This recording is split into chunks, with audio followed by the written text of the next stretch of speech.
Warren Buffett চমৎকার একটা কথা বলেছেন।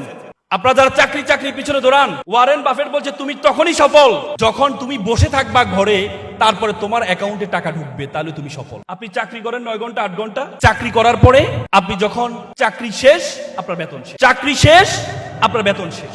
তার মানে আপনার সফল তখনই হবেন আপনি ঘরে বসে থাকবেন। দেখেন আমাদের একটা মানুষ, ধরেন আপনি 30,000 টাকা বেতনে চাকরি করেন, 30,000 টাকা, 10 ঘন্টা কাজ করেন প্রতিদিন।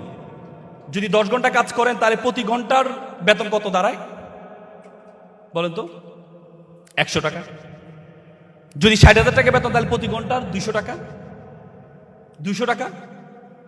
তার মানে আপনি 60,000 টাকা বেতন হলে আপনার প্রতি ঘন্টার হয় মাত্র 200 টাকা আপনার স্যালারি। আপনার হাতে কয় ঘন্টা আছে? 24 ঘন্টা। 24 ঘন্টাতে বেশি আছে। আপনার যেমন 24 ঘন্টা, ওয়ারেন বাফেটের 24 ঘন্টা, স্টিভ জবসের 24 ঘন্টা, মার্ক জুকারবার্গের 24 ঘন্টা। এই জন্য আপনাকে অন্যের 24 ঘন্টা আপনার অধীনে নিয়ে আসতে হবে। সেটা কেমন? অন্যের 24 ঘন্টা আপনার অধীনে আপনাকে নিয়ে আসতে হবে। তার মানে কি? আপনার অধীনে 10 জন কাজ করবে, এই 10 জনের 24 ঘন্টা, 10 জনের 10 ঘন্টা করে করে আপনার অধীনে নিয়ে আসতে হবে, তাহলে আপনি সেরা হইতে পারবেন। আর আপনি যদি বলেন না আপনার যে ঘন্টা আছে সেটাই করে আপনি বড় হবেন, আপনি বড় হইতে পারবেন না, আপনি বড় হইতে পারবেন না। এই জন্য অন্যের ঘন্টাকে আপনার ঘন্টার সাথে যদি যুক্ত করতে পারেন তাহলে আপনি সফল হবেন।